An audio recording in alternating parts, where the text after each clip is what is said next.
Salut à tous et bienvenue dans ce nouvel épisode où l'on va disséquer les bugs de notre cerveau et de nos sociétés.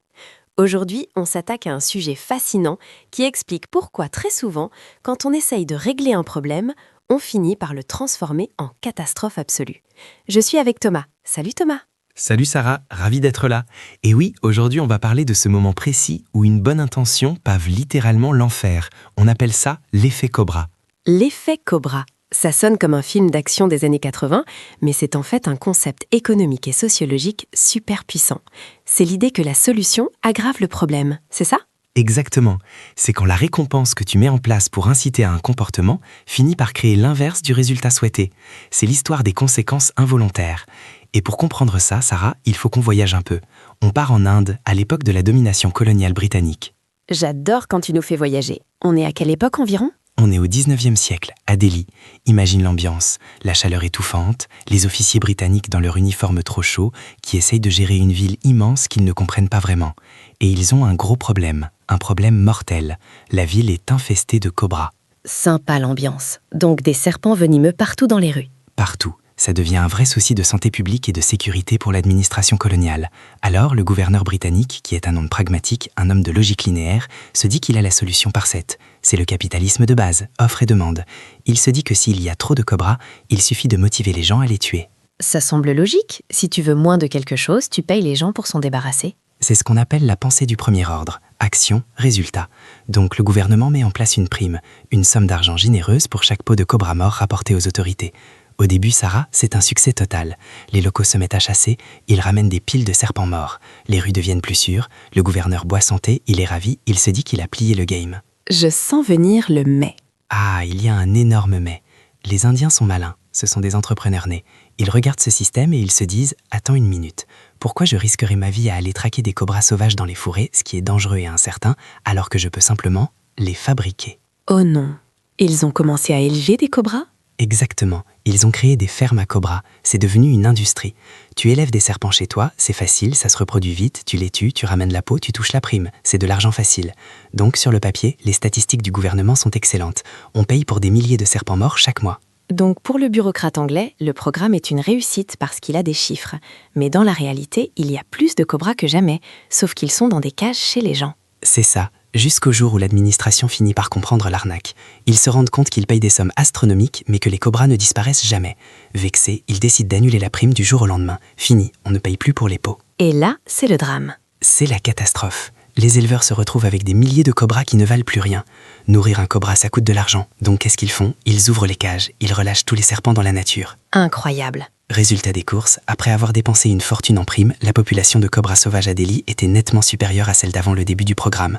La solution a littéralement aggravé le problème. C'est ça, l'effet Cobra. C'est fascinant parce que ça montre l'écart entre la pensée théorique d'un bureaucrate et la réalité du terrain. Mais Thomas, ce n'est pas juste une vieille histoire drôle, ça arrive tout le temps, non ? Tout le temps, c'est un mécanisme universel. C'est la différence entre la pensée linéaire et la pensée systémique. La pensée linéaire dit « je tape sur le clou s'enfonce ». La pensée systémique dit « si je tape sur le clou, je risque de fissurer le mur, de réveiller le voisin ou de me taper sur le doigt ». Tu as d'autres exemples historiques de ce genre de ratage ? Plein. Prenons la taxe sur les fenêtres et les portes en France et en Angleterre au XVIIIe et XIXe siècle. L'idée de l'État était de taxer les riches. Mais comme il n'y avait pas de déclaration de revenus à l'époque, il fallait un signe extérieur de richesse. Et quoi de mieux que la taille de ta maison ? Et comment on mesure la taille ? Au nombre de fenêtres. Donc plus tu as de fenêtres, plus tu payes. Logique en apparence. En apparence, sauf que les gens réagissent aux incitations. Pour payer moins d'impôts, les propriétaires ont commencé à mûrir leurs fenêtres. On construisait des immeubles neufs avec très peu d'ouverture. Résultat, des maisons sombres, mal ventilées, humides.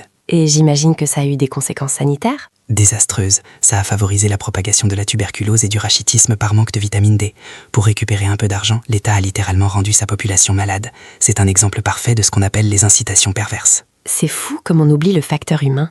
On pense aux chiffres, mais on oublie que les humains vont toujours essayer de hacker le système. Ça me fait penser à la loi de Kumble. Oui, la loi de Kumble, c'est un peu la cousine de l'effet Cobra. Elle dit, lorsqu'une mesure devient un objectif, elle cesse d'être une bonne mesure. Tu peux nous donner un exemple concret ? Genre dans le monde du travail ? Imagine un centre d'appel. Le manager veut améliorer la productivité. Il décide que l'indicateur clé, le KPI, c'est la durée moyenne d'un appel. Plus l'appel est court, plus on traite de clients, mieux c'est. Il donne des primes aux employés qui ont les appels les plus courts. Je vois venir le truc. Les employés vont raccrocher au nez des gens. Exactement. Ou alors ils vont donner une réponse bâclée juste pour se débarrasser du client en moins de 2 minutes. Le chiffre durée d'appel sera excellent, le manager sera ravi, mais la satisfaction client va s'effondrer et les clients vont rappeler 3 fois parce que leur problème n'est pas réglé. Tu as optimisé la métrique, mais tu as tué le business. C'est hyper pertinent. Mais Thomas, on a beaucoup tapé sur les gouvernements et les entreprises, mais j'ai l'impression qu'on se fait aussi le coup à nous-mêmes, dans notre vie perso. Ah mais complètement, on est nos propres cobras. On passe notre temps à mettre en place des systèmes pour nous améliorer qui finissent par nous nuire. Le fameux régime. Le classique, prenons le sport. Tu te dis, je vais courir pour perdre du poids. Tu vas courir 5 km, tu es fier de toi. Tu rentres chez toi et ton cerveau te dit, bravo champion, tu as brûlé 400 calories, tu mérites bien une récompense. Et là, tu manges un muffin qui fait 500 calories. Voilà, c'est ce qu'on appelle la licence morale. Le fait d'avoir fait une bonne action te donne selon ton cerveau le droit de faire une mauvaise action. Au final, tu as couru, tu as mal au genou et tu as ingéré plus de calories que si tu étais resté dans ton canapé. Ton incitation au sport a créé une incitation à la malbouffe. C'est tellement vrai.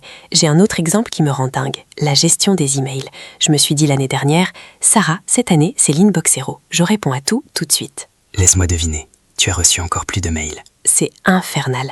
Plus je réponds vite, plus les gens s'habituent à ce que je réponds vite. Donc ils m'envoient des trucs moins importants ou ils attendent une réponse dans la minute. J'ai créé un monstre. En voulant vider ma boîte, j'ai augmenté le flux entrant. C'est un superbe effet Cobra personnel.